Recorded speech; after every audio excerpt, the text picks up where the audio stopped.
Hey guys, welcome back to Game of Thrones Weekly for episode 4, season 6. There's a lot to cover this episode. Yeah, this was a really good episode. I thought definitely one of the stronger ones so far. Yeah, they kicked it off right away with Jon, which I predicted he wouldn't even be in the episode for some reason. Well, Sansa comes right in the gate. They see each other, and I got like crazy goosebumps. Yeah, it was intense because obviously the series has so many different characters, and obviously some of them are family members, but they're in such different places. You have Arya, Sansa, the ones that are still alive, and then you never really get to see them meet up, and here was one of those super rare moments, and that actually happened. And they all have different storylines, so like when they intersect, like I was saying a few episodes ago, it's almost like you're seeing like a crossover movie or a crossover TV show or something like that. Yeah. So do you think that was executed well? Or like, absolutely. Yeah, it was definitely one of it's one of the coolest moments in the whole series. It's just wow, that actually just happened. Because there's so many moments in the past where it's been so close where they almost met, just different characters, and it doesn't happen. But this time it actually did happen. So Jon gave up the Lord Commander position at Castle Black, and Sansa comes in the gate with Brienne and Podrick. And she's basically telling them, they're reminiscing about old times. Yeah. And she basically says, we need to go rescue or take over Winterfell again. We need to go south. And at the time, they find out that at the end of the episode, Ramsay sends a letter to Jon as the Lord Commander. He doesn't realize what has happened yet, I don't believe.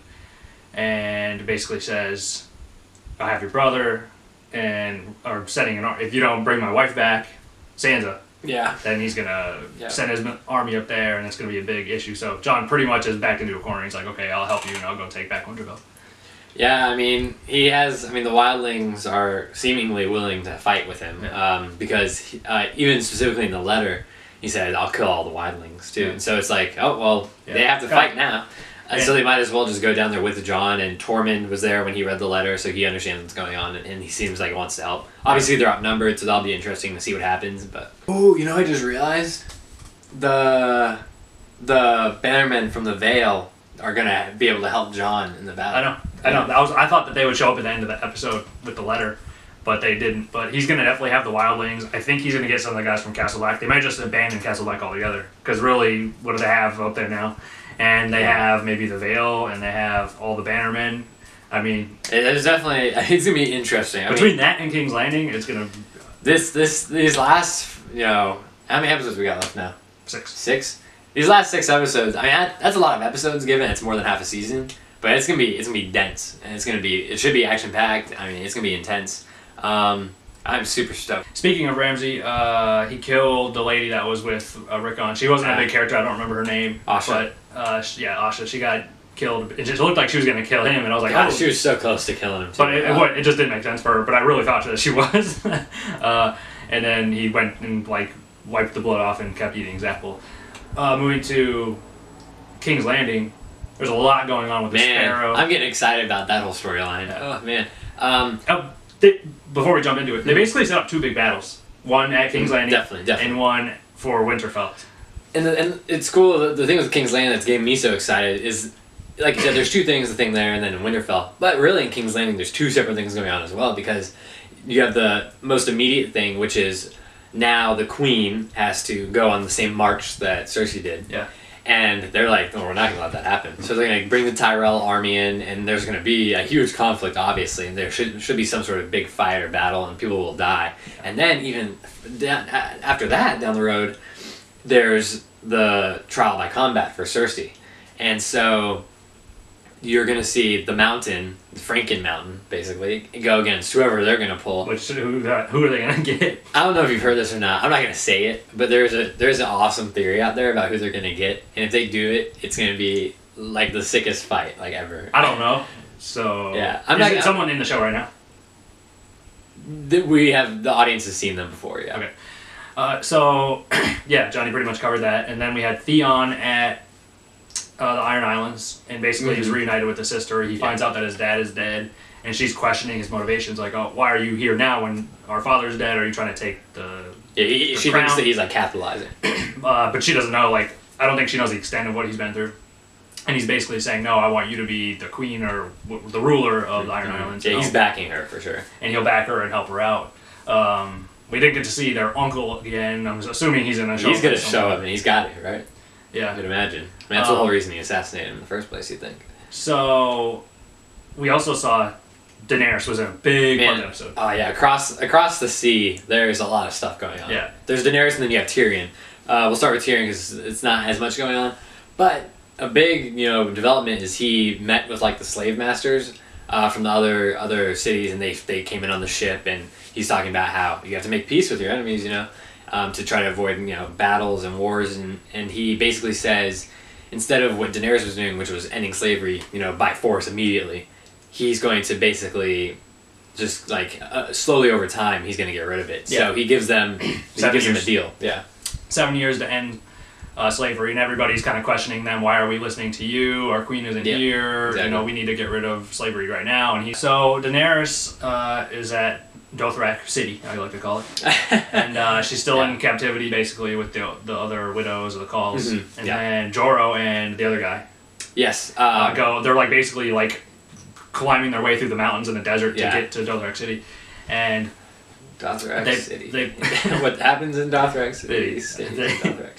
They put down their weapons, and Jorah goes, and right when he reached out and tried to get the weapon, I was like, he's going to see his scales, and he did. Yeah, he's got the Greystone, whatever it's called. Yeah, grayscale. Yeah. And he, the other guy ended up, what's the other guy's name? Oh, man. The other guy, the hot guy, that's what the name is. Yeah, the guy that has the hots for He has like a little dagger, so he was like, no, I'll hide it in the sand, But when Jorah turns his back, he puts it in like his armor. Mm-hmm. And then they're like going through, it's nighttime. Yeah, they go in really like quietly. Yeah. It's at night, obviously, because they know they can't take on the whole city, obviously. And there's some sort of celebration going on. So while that's going on, they're kind of like trying to sneak in, trying to get to where Daenerys is. I don't think they were celebrating. I think that's just the way they are every single day. Jorah almost gets killed, and then the hot guy stabs the guy. Yeah. And Jorah was like, "Oh, you can't." He stabs him in like the head or the neck. Yeah. And like they can't find a puncture wound because there's not supposed to be any weapons here. So he like bashes him like. He takes a stone, he just crushes his head, and then he's just like. They can't tell he got stabbed now. So. Yeah. I'm like, what? That was funny. And then they do get to Daenerys, obviously. They get to Daenerys, who's also befriended one of the other Khals. Yeah. And they capture them right when they leave the Khal Widow building or whatever. They capture them and they're like, oh, we're going to rescue you. And Daenerys basically says, we can't get out of here, they're going to kill us. And then the final scene. They're holding like a little council, all the Khals, to decide if she would be allowed into the the building, like the club, basically, with the widows. Because they're still trying to figure out. Yeah, she's even though she's been staying there, she isn't one of them yet. Yeah. So they're trying to figure that out, and they're like obviously like super like gross, and they're just like terrible, and they're insulting her, and she's like kind of like trying to bargain, even though you can tell she has a plan. So finally they're like, well, yeah, we're definitely not gonna do anything now to help you out. So she takes the big things with the fire on them inside the building and just flips them over.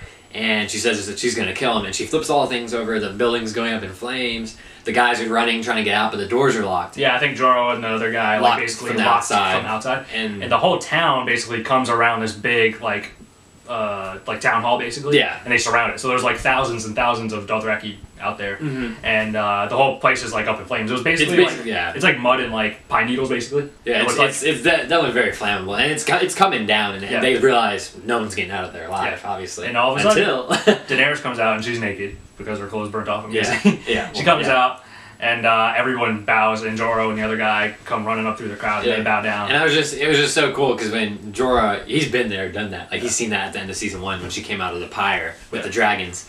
And so it's funny to see him just kneel again, even though he's been there. And then the new guy, he's like, holy, he's a little more surprised than Jorah is. But as much as I knock on that Daenerys character for whatever reason, when she has her big moments, you realize Daenerys character.